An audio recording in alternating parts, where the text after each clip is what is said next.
जय गुरुदेव। अब इस सूत्र में विशोका ज्योतियों का वर्णन करते हैं।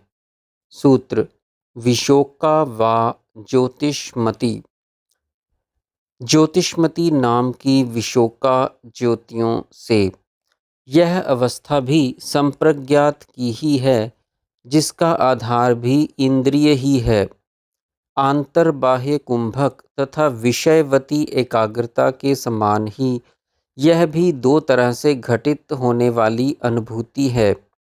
प्रत्येक चेतना की क्रियाओं में स्वाभाविक, सहज तथा अभ्यास के द्वारा क्रिया रूप में सूर्य, चंद्र, तारे, विद्युत, अग्नि आदि अपने आप अंदर क्रिया में प्रकट होते हैं तथा उन पर एकाग्रता भी अपने आप ही क्रिया रूप होती है। यह सब साधक के आध्यात्मिक उत्थान हेतु प्रत्यक्ष चेतना की लीलाओं के अंतर्गत ही है। इन ज्योतियों को विशोका इसलिए कहा गया है कि ये प्रकट होने पर चित्त का सब शोक हर लेती हैं। सूर्य, चंद्र आदि तो खुले नेत्रों से व्यवहार समय भी दिखाई देते हैं, किंतु वह शोक हरण नहीं करते।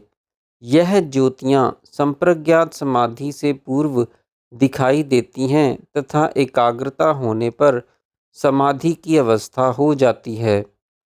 अभ्यास के संबंध में इतना ही कहना है कि जिस प्रकार विषयवती एकाग्रता को प्राप्त करने के लिए जिह्वा के विविध भागों में ध्यान का विधान है, उसी प्रकार विशोका एकाग्रता के लिए सुषुम्ना स्थित स्वादिष्ठान, मणिपुर आदि चक्रों पर ध्यान करने को कहा जाता है। सुषुम्ना को तीन भागों में विभक्त किया जाता है: अग्निमंडल, सूर्यमंडल तथा चंद्रमंडल। इन चक्रों पर यथास्थान ध्यान करने से विविध ज्योतियों के दर्शन होते हैं। तब बाहर के दुखमय जगत से वृत्ति हटकर विशोका हो जाती है तथा आनंदप्रद विशोका एकाग्रता उदय होती है। अब जप आदि अभ्यास के अतिरिक्त दूसरा कृपा साध्य शक्ति की जागृति का उपाय वर्णन करते हैं।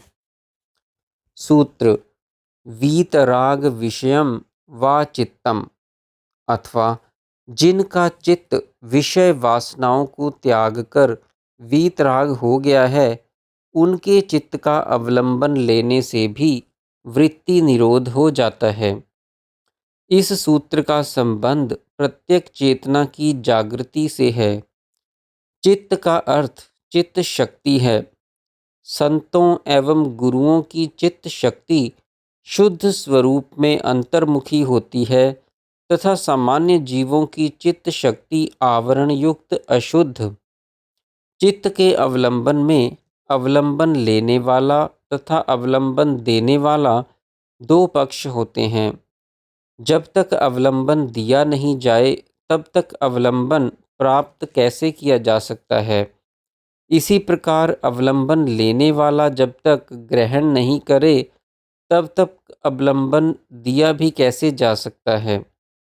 जब देने तथा लेने वाला दोनों तैयार होते हैं, तभी चित्त का अवलंबन स्थान पाता है। अवलंबन ग्रहण करने वाले को कृपा पात्र अथवा शिष्य कहा जाता है।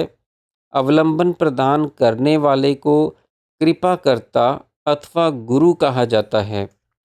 गुरु के चित्त में अज्ञान का अभाव तथा ज्ञान का प्रकाश होता है।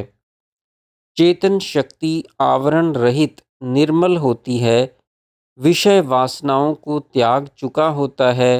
अतः जब उसके शुद्ध हृदय में शिष्य के प्रति मंगल भाव का उदय होता है, तो उसकी चित्त शक्ति आगे प्रसारित होकर शिष्य की चित्त शक्ति के तादात्म्य में आकर उसे भी अंतर्मुखी जागृत कर देती है तथा शिष्य को गुरु की चित्त शक्ति का अवलंबन प्राप्त हो जाता है। इसी प्रक्रिया को शक्तिपात नाम दिया जाता है। तब गुरु का ज्ञान शिष्य के चित्त को भी निर्मल एवं आलोकित करना आरंभ कर देता है। संस्कार एवं पाप राशि जलने लगती है, शक्ति अंतर्मुखी चढ़ने लगती है तथा इसी प्रकार समाधि के विभिन्न स्तरों तथा सकल वृत्ति निरोध का मार्ग खुल जाता है। यह सब चेतना की प्रत्यक्ष होने का कृपा साध्य उपाय है। जिन साधकों के समक्ष अभी कृपा प्राप्ति का अवसर उपस्थित नहीं हुआ है, वह तब तक क्या करें? इसके लिए कई प्रकार का अभ्यास किया जा सकता है। महापुरुषों, संतों, आध्यात्मिक विभूतियों की चित्त स्थिति का, उनके चित्त के गुणों का ध्यान किया जा सकता है। उनकी चित्त शक्ति की अंतर्मुखता पर विचार किया जा सकता है।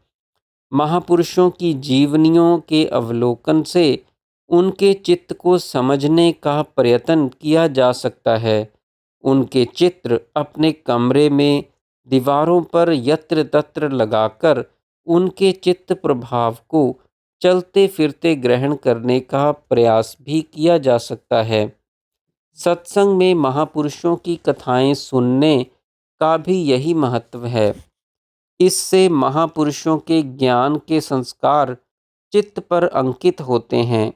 इस प्रकार शुद्ध चित्त का अवलंबन लेने का प्रयत्न करना कर्तव्य है। फिर यथा समय प्रत्यक्ष कृपा का अवसर भी ईश्वर कृपा से प्राप्त हो जाता है। जय गुरुदेव।